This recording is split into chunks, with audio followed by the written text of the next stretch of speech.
ఓం నమ శివాయ. ఓం నమో నారాయణాయ. కర్మ నివారణ నరదృష్టి నివారణ కాళభైరవాయ నమో నమః. ఓం ఆంజనేయాయ విద్మహే వాయుపుత్రాయ ధీమహి తన్నో హనుమత్ ప్రచోదయాతు. హరి ఓం. మా ఛానల్కి స్వాగతం. చూస్తున్న వీక్షకులకు ప్రేక్షకులకు ప్రియ కాళభైరవ భగవద్బంధులకి స్వాగతం పలుకుతూ మమ్మల్ని ఎంతగానో ఆదరిస్తూ ఉండబడినటువంటి ప్రియ సోదరీమణులకు అందరికీ, సనాతన ధర్మ సంరక్షకులకు, జ్యోతిష్య అభిమానులకు స్వాగతం పలుకుతూ అందరిపైనను శ్రీ హనుమంతుడి స్వామి వారి యొక్క ఆశీస్సులు ఉండాలని కోరుకుంటూ ఆశీర్వచనం. అందరికీ ధర్మ మార్గము, భక్తి మార్గము, రామ మార్గాన్ని ఏర్పాటు చేసే శక్తిని మనసు ప్రసాదించాలని మనసారా శ్రీ హనుమంతుడి స్వామి వారిని కోరుకుందాం. 1వ తారీఖు 6వ నెల 2024 నుండి 15/6/2024 వరకు పుట్టినటువంటి వారందరూ కూడా ముందస్తుగా జన్మదిన శుభాకాంక్షలు. గతంలో వివాహం చేసుకున్న వారికి వివాహ వార్షికోత్సవ శుభాకాంక్షలు. 1/6/2024 నుండి 15/6/2024 వరకు గ్రహ గమనాలను ఒకసారి వీక్షింపచేద్దాం. మేషరాశిలో కుజుడు స్వక్షేత్రకారకుడు, వృషభ రాశిలో చతుర్గ్రహ కూటమి, రవి బుధ గురు శుక్ర సంచార స్థితి, శుక్ర భగవానుడు స్వక్షేత్ర సంచార స్థితి, రవి చేత గురు శుక్రులు ఇద్దరు గురుమౌఢ్యమి శుక్రమౌఢ్యమి జరుగుతున్న విషయం తెలిసినటువంటిదే. అలాగనే కన్యరాశిలో కేతు సంచార స్థితి, కుంభరాశిలో శని భగవానుడు స్వక్షేత్ర సంచార స్థితి, మీనరాశిలో రాహు సంచార స్థితితో ద్వాదశ రాశుల్లో గ్రహ గమనాలు ఈ విధంగా ఉన్నాయి. మకర రాశి వారు గురువారం అమావాస్య రోహిణి నక్షత్ర సందర్భంగా గురుచంద్రులు కలిస్తే గజకేసరి యోగాన్ని ఎలా పొందాలో ఈ వీడియోలో తెలుసుకుందాం. అలాగనే పంచమ స్థానంలో చతుర్గ్రహ కూటమి సందర్భంగా ఎలాంటి యోగాన్ని పొందాలో ఈ వీడియోలో సవివరంగా సంపూర్ణంగా తెలుసుకుందాం. మకర రాశిలో ఏ నక్షత్రాలు వస్తాయిగా ఉత్తరాషాఢ నక్షత్రంలోని 2, 3, 4 పాదాలు, శ్రవణ నక్షత్రంలోని 4 పాదాలు, ధనిష్టా నక్షత్రంలోని 1, 2 పాదములు కలిపితే మకర రాశి అవ్వడం జరుగుతుంది. అలాగనే చాలామందికి పుట్టినటువంటి కాల సమయంలో డేటా బర్త్లో లేనటువంటి కారణం వలన పేరు యొక్క మొదటి అక్షరాన్ని అనుసరిస్తూ రాశిని తెలుసుకునే ప్రయత్నం చేద్దాం.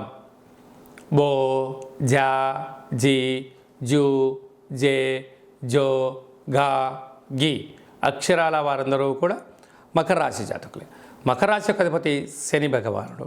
వీరికి ఒకవైపు ఏళ్లనాటి శని చివరార్ధ సంచార స్థితి ఉండడం, అదే కాకుండా వీళ్ళకు ధనస్థానంలో శని భగవానుడు స్వక్షేత్రకంగా ఉండడం, వృత్తులలో, ఉద్యోగాల్లో, వ్యాపారాల్లో మీరు మానవ సంబంధంగానే ఏర్పాటు చేసుకోండి.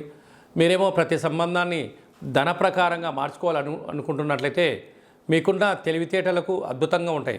కానీ వచ్చేటువంటి వారందరూ, వెళ్ళేటువంటి వారందరూ కూడా మీకైనా చాలా తెలివైన వారు అని చెప్పి గమనించాలి. కనుక 4 మాటలు చెప్పడం, ఇది మీకు మంచి జరుగుతుందని చెప్పడం, దీనివల్ల మీకు అదృష్టం కలుగుతుందని చెప్పడం వలన మీరు భ్రమలోకి వెళ్ళారా, ఆవేశపడ్డారా, ఆశపడ్డారా, మీ స్థిర చరాస్తులు పోయే పరిస్థితి అధికంగా ఉంటుంది. తస్మాత్ జాగ్రత్త. తృతీయంలో రాహు సంచార స్థితి ఉండడం వలన తల్లిదండ్రులు, తాత ముత్తాతలు, అన్నదమ్ములతో పార్ట్నర్షిప్ వ్యవహార కార్యక్రమాలు నడిపించేటి వారందరూ కూడా ఎంతో జాగ్రత్త అవసరం.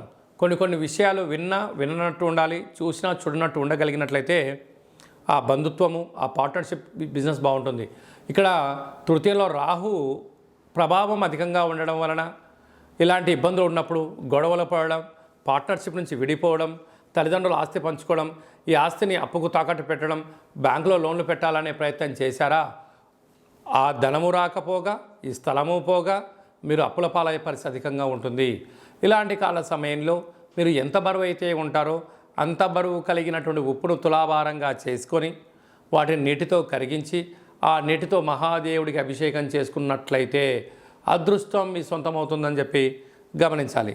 పంచమ స్థానంలో చతుర్గ్రహ కూటమి, అలాగనే అర్ధాష్టమ కుజుడి యొక్క ప్రభావం వలన మీ జన్మ నక్షత్రం రోజున అష్టమి, పూర్ణిమ, అమావాస్య తిథులు ఎందున దూరావాయు జల ప్రయాణాలు పెట్టుకోవద్దు.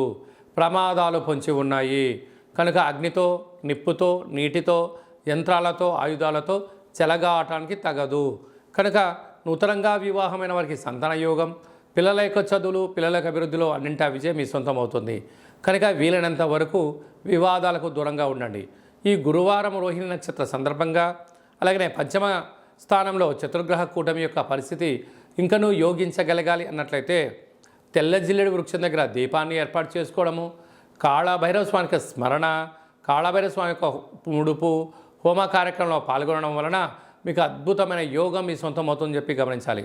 ధనిష్ఠా నక్షత్ర జాతకులకు ట్రావెలింగు, గృహ భవన నిర్మాణ కార్యక్రమం చేసేటువంటి వారు, ట్రావెలింగ్ చేసేటువంటి వారు, మైనింగు, ఆహార ఉత్పత్తులు, హోటల్ వ్యాపారాలు, శ్రవణ నక్షత్ర జాతకులు డాక్టర్లు, మెడిసిను, వ్యాపార ఉత్పత్తులు, మార్కెటింగ్ రంగము, వస్త్ర వ్యాపారము, స్వర్ణకారిత వ్యాపారాల వారికి చాలా మంచి కాలము. అలాగనే వీరికి ధనిష్ఠా నక్షత్ర జాతకులలో ఆవేశం పనికిరాదు అని చెప్పి గమనించాలి. కనుక ఇలాంటి కాల సమయంలో మౌనం, ధ్యానం, ఆధ్యాత్మికత అవసరం అని చెప్పి గుర్తుపెట్టుకోగలగాలి.